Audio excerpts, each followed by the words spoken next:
Hello friends, welcome to English literature guide. आज हम discuss करेंगे ग्रीक पोइट होमर की लिखी एपिक पोएम द इलियड की बैकग्राउंड स्टोरी का पार्ट 2। हमने लास्ट वीडियो में स्टोरी की स्टार्टिंग में बात की थी king Priam of Troy and queen Hecuba की, और जाना था कि उनके एक बेटे का नाम था हेक्टर, और हेक्टर के बाद एलेक्जेंडर का बर्थ हुआ। किंग प्रियम के टोटल 50 चिल्ड्रन थे। हर साल की तरह इस साल भी ट्रॉय किंगडम में प्रिंस एलेक्जेंडर के ऑनर में एक एनुअल फेस्टिवल होने जा रहा था, क्योंकि सब यही मानते थे कि प्रिंस एलेक्जेंडर की डेथ हो चुकी है। इस एनुअल फेस्टिवल में मैन टू मैन कॉम्बैट भी होना था। कॉम्बैट के विनर को देने के लिए प्रीशियस प्राइज को ढूंढना था, तो इसके लिए सोल्जर्स को माउंट आइडा भेजा गया, जहाँ से कोइंसिडेंटली सोल्जर्स पेरिस का सबसे पसंदीदा बुल प्राइज में देने के लिए ट्रॉय ले आए। पेरिस को ये बिल्कुल भी अच्छा नहीं लगा। उसने डिसाइड किया कि वो ट्रॉय जाएगा और टूर्नामेंट में पार्टिसिपेट करके अपने फेवरेट बुल को जीत कर वापस लाएगा। ओइनोने द निम्फ पेरिस को ट्रॉय जाने से मना करती है। वो पेरिस से कहती है कि अगर वो ट्रॉय चला गया तो वो उसको दोबारा नहीं मिल पाएगा and he will find another woman who would win his heart. Paris Oenone की बात को कम्प्लीटली इग्नोर कर देता है और ट्रॉय पहुंच जाता है। पेरिस अपना नाम कॉम्बैट में लिखवा देता है, जहां पेरिस को ट्रॉय के बेस्ट वॉरियर्स से फाइट करना था। इन वॉरियर्स में हेक्टर भी एक था। सरप्राइजिंगली पेरिस सब वॉरियर्स को कॉम्बैट में हरा देता है और टूर्नामेंट के फाइनल में जगह बना लेता है। गेम के फाइनल में पेरिस का सामना होता है हेक्टर से, the bravest Trojan warrior. Combat में हेक्टर की जीत पक्की लग रही थी, मगर पेरिस ने हेक्टर को भी हरा दिया, क्योंकि पेरिस का साथ the goddesses of destiny means the Moirai sisters and goddess Aphrodite दे रही थी। Deiphobus who was also king Priam's son को बहुत गुस्सा आता है कि एक ऑर्डिनरी शेफर्ड ने कॉम्बैट के फाइनल में हेक्टर को हरा दिया। डायफोबस सोल्जर्स को पेरिस पर अटैक का ऑर्डर देता है। जब क्वीन हिक्यूबा पेरिस को गौर से देखती हैं तो वो पेरिस की आंखों से उसे पहचान लेती हैं कि वो उन्हीं का बेटा अलेक्जेंडर है। शेफर्ड एंजेलिस भी कंफर्म कर देता है कि उस रात वो प्रिंस को मार नहीं सका था, बल्कि उसे अपने घर ले गया। इसके बाद वो क्वीन हिक्यूबा का पेरिस के लिए बनाए हुआ रैटल शो करता है, तो सबको यकीन हो जाता है। The parents of Paris in tears embraced Paris and everyone celebrated the return of the Trojan Prince. इसके बाद के 10 साल बहुत अच्छी तरह गुजर जाते हैं। एक दिन ट्रॉय के नज़दीक स्पार्टन किंग मैनलस अपने कुछ सोल्जर्स के साथ रुकते हैं। वो परमिशन मांगते हैं एक्कियन से सोल्जर्स के रिमेन्स कलेक्ट करने के लिए, जो अभी भी उस जगह पर थे। ग्रीक्स को एक्कियंस भी कहा जाता है, मगर इसका कोई एग्जैक्ट रीज़न क्लियर नहीं है, क्योंकि एक्कियन एक्किया में रहने वाली एक ट्राइब का नाम था। बट फिर भी होमर ने इलियड में सभी ग्रीक्स के लिए एक्कियन वर्ड का यूज़ किया है और इसका कोई क्लियर रीज़न भी नहीं दिया है। इसके अलावा ट्रॉय के लोगों को ट्रोजन्स कहा जाता है। क्वेश्चन ये है कि एक्कियन सोल्जर्स के रिमेन्स वहाँ थे ही क्यों। इसका रीज़न था एक्कियंस एंड ट्रोजन्स का प्रीवियस कॉन्फ्लिक्ट। इसके पीछे भी एक काफ़ी लंबी कहानी है, लेकिन एकदम शॉर्ट में बात करें तो गलती ट्रॉय किंग लेओमेडॉन मीन्स प्रियम के फादर की थी। वो ज़ुबान देकर पीछे हट गए थे, इसलिए किंग हरक्यूलिस ने अटैक कर ट्रॉय सिटी पर ही कब्जा कर लिया और लेओमेडॉन के साथ साथ उसके सभी बेटों को भी मार दिया, सिवाय प्रियम के, जिसने अपनी सिस्टर हैसियोन का बनाया गोल्डन वेल उसे छोड़ने के बदले में हरक्यूलिस को दिया। लेकिन हरक्यूलिस का ही एक साथी वॉरियर टेलेमॉन हैसियोन को एज अ वॉर प्राइज अपने साथ ले गया और हैसियोन से शादी कर ली। They had a son named Teucer. Telamon eventually settle in Salamis, becoming king. Many years later when Hesione was an old woman, king Priam ने अपने मैसेंजर भेजकर हैसियोन को लौटाने की डिमांड की, बट डिमांड को रिजेक्ट कर दिया। बट यहाँ स्पार्टन्स का रोल कहाँ था? इसका आंसर है कि हरक्यूलिस हेलेन के फादर टिंडेरियस का भी फ्रेंड था, और ट्रॉय पर अटैक करने में टिंडेरियस ने भी अपने सोल्जर्स भेजे थे। अब आते हैं प्रेजेंट स्टोरी पर। किंग प्रियम ने मैनेलस को एक्कियन सोल्जर्स के रिमेन्स कलेक्ट करने की परमिशन दे दी थी। पेरिस को एक्कियंस की हॉस्पिटैलिटी की रिस्पॉन्सिबिलिटी मिली। Achaeans were very pleased with the welcome. इसीलिए मैनेलस लौटने से पहले पेरिस को स्पार्टा इनवाइट करता है। किंग प्रियम को जब मैनेलस के इनविटेशन का पता लगता है तो वो पेरिस को स्पार्टा जाने का कहता है और उसे ये रिस्पॉन्सिबिलिटी देता है कि वो वहाँ जाकर उनकी सिस्टर हैसियोन, जो पेरिस की भी आंट हैं, उन्हें फ्री करवाकर ट्रॉय वापस ले आए, क्योंकि हेसियोन सेलामिस आइलैंड में रह रही थी और सेलामिस स्पार्टा के पास ही था।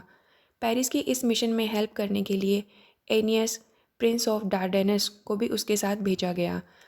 गॉडेस एफ्रोडाइटी की हेल्प से विंड्स ट्रोजन्स के फेवर में थी और वो आराम से स्पार्टन कोस्ट पर पहुंच गए थे। किंग मैनेलस ट्रोजन्स के आने पर बहुत खुश थे। मैनेलस एंड हेलन ट्रोजन्स का वेलकम करते हैं। जब पेरिस हेलन को देखता है तो उसको याद आता है कि जिस वुमन की एक झलक गॉडेस एफ्रोडाइटी ने उसे दिखाई थी वो कोई और नहीं बल्कि हेलन ही थी, क्योंकि उसने हेलन के जैसी ब्यूटीफुल वुमन कभी नहीं देखी थी। हेलन भी जब पेरिस को देखती है तो Eros the son of goddess Aphrodite pierced her heart by his arrow, क्योंकि एफ्रोडाइटी ने पेरिस को सबसे ब्यूटीफुल वुमन का लव प्रॉमिस किया था। इरोस के इस स्पेल की वजह से हेलन को पेरिस सबसे हैंडसम एंड चार्मिंग लगने लगा था and she fell in love with the Trojan prince. King Menelaus Trojans की बहुत अच्छे से मेहमान नवाजी करते हैं। मैनेलस को बिल्कुल भी आइडिया नहीं था कि ये मेहमान नवाजी उसको कितनी महंगी पड़ने वाली थी, क्योंकि हेलन एंड पेरिस का अफेयर स्टार्ट हो चुका था। मैनेलस को उसके grandfather Catreus the king of Crete की डेथ की न्यूज़ मिलती है, so Menelaus left to be present at the funeral in Crete. Menelaus जाते वक्त पेरिस को उसके बिहाफ में स्पार्टा को संभालने की रिस्पॉन्सिबिलिटी देकर जाता है।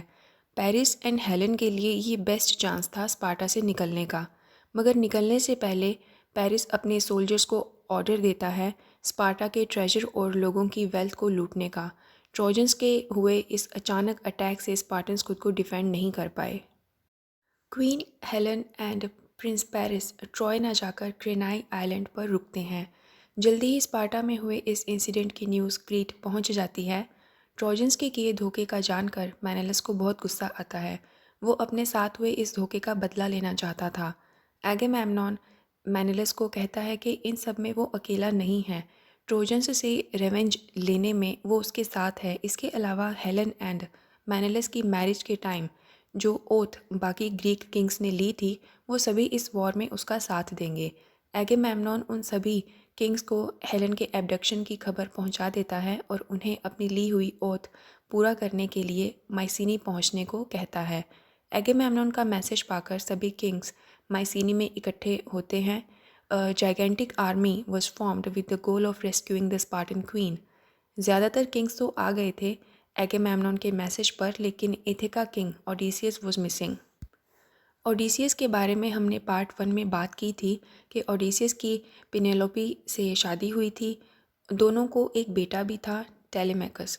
ओडिसियस एगेमेम्नॉन का मैसेज मिलते ही ओरेकल हेलिथेरसिस के पास पहुंचता है और उनसे पूछता है कि क्या ये वॉर जल्दी ख़त्म हो जाएगा, और जल्दी ख़त्म होगा तो क्या वो सेफ़ एंड साउंड वापस आ सकेगा। ओरेकल ओडिसियस को कहता है कि अगर वो ट्रॉय वॉर लड़ने जाएगा तो 20 साल से पहले वापस नहीं आ सकेगा और इस दौरान वो अपने सारे सोल्जर्स को खो देगा। साथ ही वापस आने पर उसे कोई पहचानेगा भी नहीं। ये सुनने के बाद ओडिसियस डिसाइड करता है कि चाहे कुछ भी करना पड़े लेकिन वो इस वॉर में पार्टिसिपेट नहीं करेगा। ओडिसियस वॉर से बचने के लिए पागलपन का नाटक करने लगता है, बट पैलामिडिस द किंग ऑफ यूबोया उसकी इस ट्रिक को एक्सपोज कर देता है। ओडिसियस अपनी इस हरकत के लिए अपोलोजाइज करके वॉर में शामिल हो जाता है। The diviner Calchas had predicted that without Achilles, Achaeans की ट्रॉय पर विक्ट्री इम्पॉसिबल है। प्रीस्ट कैल्कस ग्रीक आर्मी के ट्रोजन वॉर के लिए ऑफिशियल सीयर अपॉइंट किए गए थे। उस टाइम कोई भी किंग बिना सीयर के वॉर लड़ने नहीं जाते थे, क्योंकि सीयर उन्हें वॉर में होने वाले ऑस्पिशियस एंड इनऑस्पिशियस इवेंट्स को लेकर गाइड करते थे। ओडिसियस कैल्कस की प्रोफेसी सुनकर एक्िलस को ढूंढना शुरू कर देता है, क्योंकि वो ये वॉर हर हाल में जीतना चाहता था ताकि वो फिर से अपनी फैमिली को मिल सके। नेक्स्ट जानते हैं एक्िलस के बारे में। हमने पार्ट 1 में से निम्फ थीटस एंड थेसिली किंग पेलियस की वेडिंग सेरेमनी की बात की थी, जहाँ से ये सब केओस गॉडेस ऑफ डिस्कॉर्ड ने स्टार्ट करवाया था। एक्िलस थेटिस एंड किंग पेलियस का ही बेटा था। एक्िलस की एज कम थी बट वो काफ़ी करेजियस एंड ब्रेव था। इस वजह से यंग एज में ही उसे बेस्ट ग्रीक वॉरियर माना जाने लगा था। लेकिन एक्िलस की हील्स काफ़ी कमज़ोर थीं। When he was a baby his mother immersed him in the sacred river sticks. Thetis को ये लगता था कि इस रिचुअल से एक्विलिस की बॉडी स्ट्रॉन्ग हो जाएगी, बट वो एक्विलिस की हील्स को स्टिक्स रिवर के वाटर में पूरी तरह से डुबा नहीं सकी थी, क्योंकि एक्विलिस के फादर पेलियस वहाँ पहुँच गए थे और उन्हें लगा कि थेटिस एक्विलिस को डुबाकर मारना चाहती हैं। पेलियस ने एक्विलिस को कम्प्लीटली रिवर में डूबने नहीं दिया। सैक्रेड वाटर में ना डूबने से एक्विलिस की हील्स वीक रह गई थी। एक्विलिस के बेस्ट फ्रेंड का नाम पेट्रोक्लस था। इन दोनों ने साथ में ही वॉर के लिए ट्रेनिंग ली थी। जब थेटिस को पता चला कि ओडिसियस एक्विलिस को वॉर में साथ ले जाने के लिए ढूंढ रहा है, तो वो बहुत घबरा जाती है, बिकॉज एक्विलिस के बारे में एक प्रोफेसी थी कि अगर वो ट्रॉय वॉर में गया तो लौट कर नहीं आएगा। इसीलिए थेटिस एक्विलिस को ऑर्डर देती है कि वो एक वुमन की तरह ड्रेसअप होकर किंग लाइकोमिडस के कोर्ट में जाकर छुप जाए, ताकि किसी को भी उसका पता ना लग सके। एक्विलिस ऐसे ही करता है, बट ओडिसियस किंग लाइकोमिडस के कोर्ट में भी पहुंच जाता है और एक्विलिस को वॉर में उनकी तरफ से लड़ने के लिए मना लेता है। एक्विलिस अपने बेस्ट फ्रेंड पेट्रोक्लस के साथ माइसिनी के लिए निकलता है। इस तरह ग्रीस के सभी किंग्स एगेमेम्नॉन की आर्मी को ज्वाइन करने माइसिनी पहुंच गए थे। लेकिन ट्रॉय पहुंचने के लिए जर्नी स्टार्ट कैसे करते, क्योंकि हवा ही चलनी बंद हो गई थी। हवा के फेवरेबल होने के इंतज़ार में ही कई दिन बीत गए। सोल्जर्स का पेशेंस अब जवाब देने लगा था। फूड एंड सप्लाइज भी ख़त्म हो रही थी। It seems that gods were not willing to favour the Greeks in their goals. Situation को आउट ऑफ कंट्रोल होने से रोकने के लिए एगेमेम्नॉन कैल्कस से बात करते हैं। सियर कैल्कस किंग एगेमेम्नॉन को बताता है कि हवा के ना होने का रीज़न है Artemis the goddess of hunting की एगेमेम्नॉन से नाराज़गी, क्योंकि एक हंटिंग के दौरान एगेमेम्नॉन ने गॉडेस आर्टेमिस के फेवरेट डियर को मार दिया था। इतना ही नहीं, उस डियर को मारने के बाद एगेमेम्नॉन ने ये डिक्लेयर भी किया कि उसके हंटिंग स्किल्स का मुकाबला तो खुद गॉडेस ऑफ हंटिंग भी नहीं कर सकती। गॉडेस आर्टेमिस को फिर से खुश करने का एक ही सॉल्यूशन है कि किंग एगेमेम्नॉन जिसे सबसे ज़्यादा चाहते हैं उसे गॉडेस आर्टेमिस के लिए सेक्रीफाइस कर दें। किंग एगेमेम्नॉन अपनी डॉटर इफिजीनिया को सबसे ज़्यादा प्यार करते थे। The king, letting out a great cry of pain, slashed the neck of his beloved daughter Iphigenia. ऐसा करते ही उनके फेवर में विंड चलना स्टार्ट हो जाती हैं। सभी सोल्जर्स प्रिंसेस इफिजीनिया के हीरोइक सेक्रीफाइस को सेलिब्रेट करते हुए अपनी जर्नी ट्रॉय के लिए स्टार्ट करते हैं। एगेमेम्नॉन, जिसके हाथ अपनी डॉटर के ब्लड से रंगे थे, कसम खाता है कि ट्रॉय सिटी को वो बर्बाद कर देगा और फिर उसी सिटी के एशेज से वो अपनी डॉटर के लिए एक मॉन्यूमेंट बनवाएगा। वहीं दूसरी तरफ ट्रॉय में हेक्टर अपने फादर किंग प्रियम से रिक्वेस्ट करता है कि वो पेरिस को ऑर्डर दे हेलेन को फ्री करने का, क्योंकि पेरिस की फुलिशनेस की वजह से पूरा ट्रॉय खतरे में आ गया है। उसके हेलेन को सेफली स्पार्टन्स को लौटा देने से वॉर रुक सकता है, बट किंग प्रियम नहीं मानते और कहते हैं कि वॉर आज नहीं तो कल होना ही है, क्योंकि ट्रॉय बहुत रिच सिटी है और ग्रीक्स अब हेलेन का बहाना बनाकर ही अटैक कर रहे हैं। आज वो हेलेन को वापस कर देंगे तो कल ग्रीक्स किसी और बहाने से अटैक करेंगे।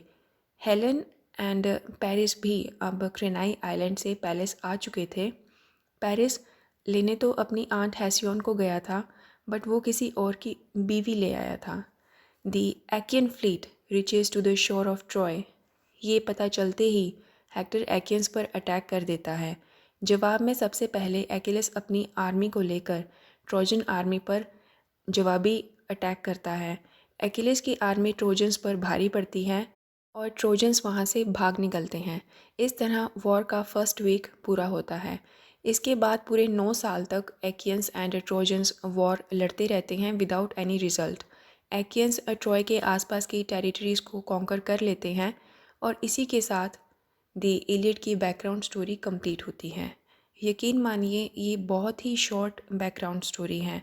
बहुत से वॉरियर्स ऐसे हैं जिनका मैंने नाम भी मेंशन नहीं किया है और बहुत से सब प्लॉट्स भी मिसिंग हैं, लेकिन बेसिक क्लियर हो जाए उतना आपको बता दिया है। अब आप इसमें फ़र्दर इंफॉर्मेशन ऐड कर सकते हैं। सो आज के लिए इतना ही। Thank you.